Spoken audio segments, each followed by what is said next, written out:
प्रेम शुक्ला जी, सबसे पहले शुरुआत आपसे। 10 नंबर ही हो गई सरकार, ये कहना है अखिलेश जी का। जी देखिए, जो 10 नंबर ही रहे हैं जीवन भर, जिनकी पार्टी एक बलात्कारी की स्मृति में सैफई महोत्सव मनाती रही है, जिनकी पार्टी बलात्कारियों के बलात्कार को लड़कियों की छोटी सी गलती मानती रही है, जिसकी पार्टी एक बलात्कारी गायत्री प्रजापति को अपना पोस्टर बॉय मानती है, वो तो 10 नंबर ही कहेंगे। लेकिन जो भारत की जनता है वो 10 में से 10 नंबर दे रही है।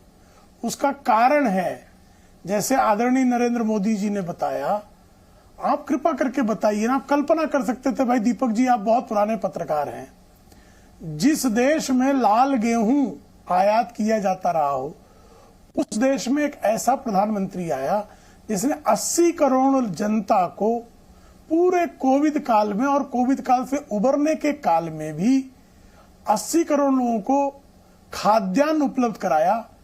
ये महामारियों का इतिहास रहा है कि जब महामारी हुई, महामारी की तुलना में लोगों की मृत्यु भूखमरी से ज्यादा हुई। अकेली महामारी है जब एक व्यक्ति भूख से नहीं मरा। तो जो रोटी कपड़ा और मकान की गारंटी महात्मा गांधी जिस राम राज्य की संकल्पना देकर लाए थे और 70 वर्षों तक चला गया इस देश को, उस देश को 11.78 करोड़ घरों में हर घर नल से जल,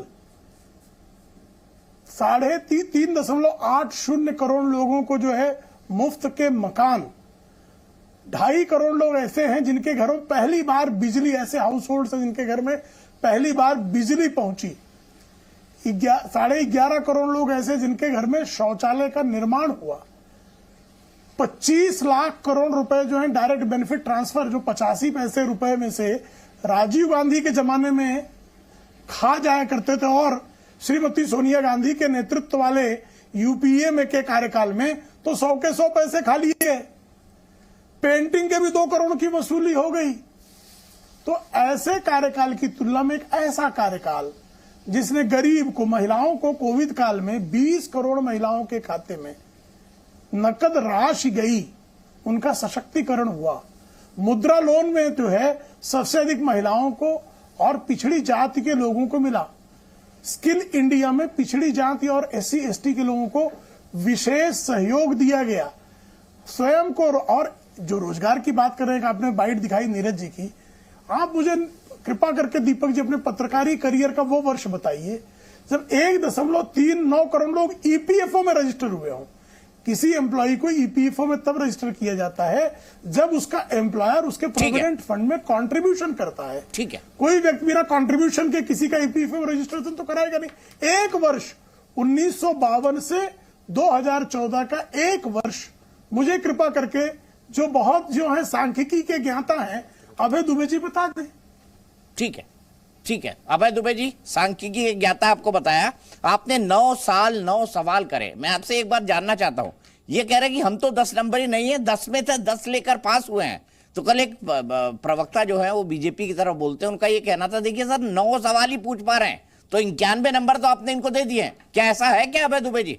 9 साल में हम मूल्यांकन करते हैं तो देश की महिलाओं के महंगाई भरे दिन परोस दिए गए, देश के युवाओं को बेरोजगारी भरे दिन परोस दिए गए, देश के उद्योग व्यवसाय के मंदी भरे दिन आए, देश की संवैधानिक संस्थाओं के दमन भरे दिन आए, देश के किसानों के दुख और दर्द भरे दिन आए, देश की सीमाओं के असुरक्षा भरे दिन आए। फिर अच्छे दिन किसके आए? जनता लेकर आई थी मोदी जी को। तो अच्छे दिन आए सिर्फ चंद धन्ना सेठों के, अपने नीरव भाई के, अपने मेहुल चोकसी के, अपने विजय माल्या के, और 2 धन्ना सेठों के जिनकी 12 लाख करोड़ रुपए नेटवर्थ हो गई अडानी जी की। इन लोगों के अच्छे दिन आए। प्रधानमंत्री जी ने बरेली की रैली में वादा किया था कि किसान साथियों आपकी आमदनी 2 गुनी कर दूंगा 2022 तक। मोदी जी का NSSO ने बताया कि किसानों की आमदनी, औसत आमदनी 27 रुपए प्रतिदिन रह गई। प्रधानमंत्री जी इस बात का जवाब दीजिए, आपने कहा विश्व की सबसे अच्छी फसल बीमा योजना लेकर आ रहा हूं। गुजरात प्रांत ने क्यों वो योजना बंद कर दी? 6 प्रदेशों ने उस योजना पर ताला लगा दिया क्योंकि 40,000 करोड़ रुपए का मुनाफा निजी कंपनियों को हुआ। प्रधानमंत्री जी आपने कहा पीएम आशा योजना लेकर आ रहे हैं। जब भी किसानों की फसलों के दाम कम होंगे सरकार उसका भुगतान करेगी। 500 करोड़ का बजट रखा, 1 रुपया खर्च नहीं किया।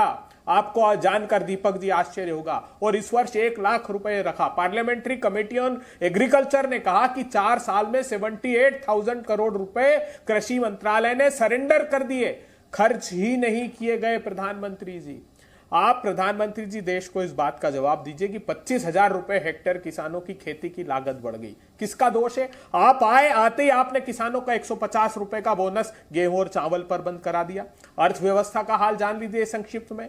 नोटबंदी का प्रहार इतना भयावह किया आपने देश की जनता के साथ कि 60 लाख एमएसएमई तो परमानेंट बंद हो गए। मत मानिए कांग्रेस की बात। आरबीआई की main street memo report number 13 पढ़ लीजिए। वो कह रही है कि गलत नोटबंदी के और जीएसटी के गलत तरीके से लगाने से देश के एमएसएमई पर बहुत एडवर्स इफेक्ट पड़ा।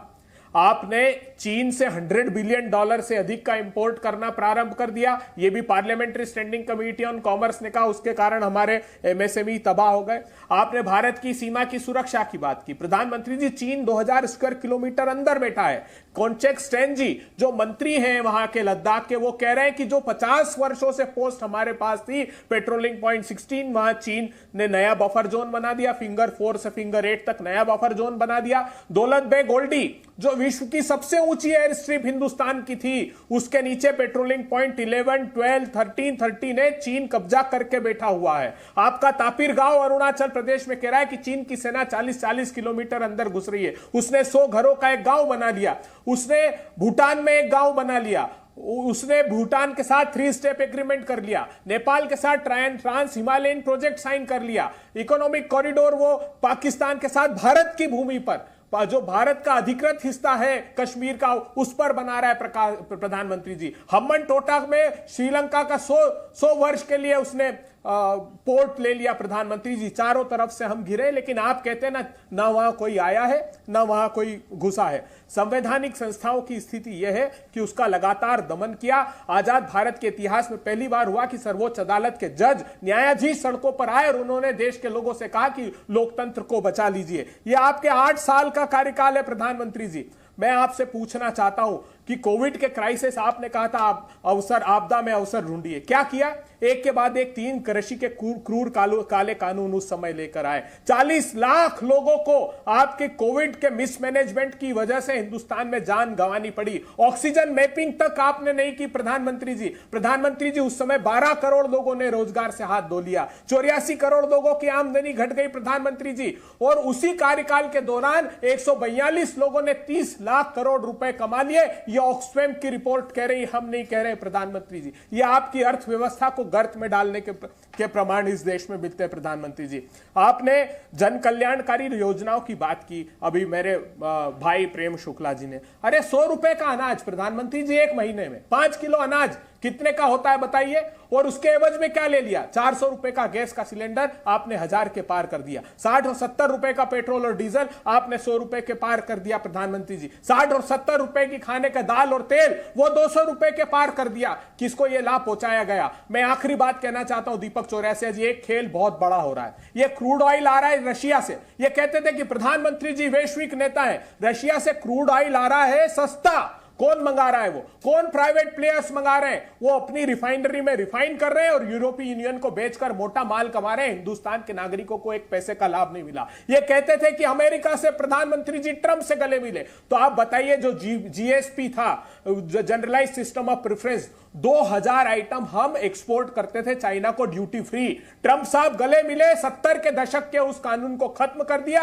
अब जो हमारा ट्रेड प्लस पार्टनर अमेरिका था, उसमें हमको सारी इंपोर्ट ड्यूटी वहां चुकानी पड़ी। वो पेरिस कन्वेंशन से बाहर हो गया। उसने प्रेस कॉन्फ्रेंस ली मोदी जी के जाने के पहले, 10 सेकंड सिर्फ और दीजिए। उन्होंने कहा India and China eating over lunch, और उसने पेरिस कन्वेंशन से अपने आप को बाहर कर दिया। अभी ऑस्ट्रेलिया में गए थे बॉस प्रधानमंत्री जी, मुझे भी खुशी हुई कि बॉस कहकर संबोधित कर रहे हैं, लेकिन प्रधानमंत्री जी भारत में आए और ऑस्ट्रेलिया ने निर्णय लिया कि भारत के 5 राज्यों के छात्रों को हम वहां पढ़ने की अनुमति नहीं देंगे। तो प्रधानमंत्री जी, सिर्फ ये फोटो अपॉर्चुनिटी का काम बंद होना चाहिए। देश को क्या लाभ मिला और इसका सिलसिलेवार जवाब भी ठीक है। अब आपने भाई दोनों ने शुक्ला जी पेट भर भर के अपनी बात कह ली। अब मैं सिर्फ एक बात कहना चाहता हूं, तर्क हम छोटे छोटे रखें, मैंने चार ही तो गेस्ट उत्तर है ही मेरे पास, नहीं दिया। भरपूर और मौका मेरे है उत्तर- आपके मेरे पास। प्रश्न का मैं उत्तर प्रेम दे नहीं शुक्ला पाए जी वो। जी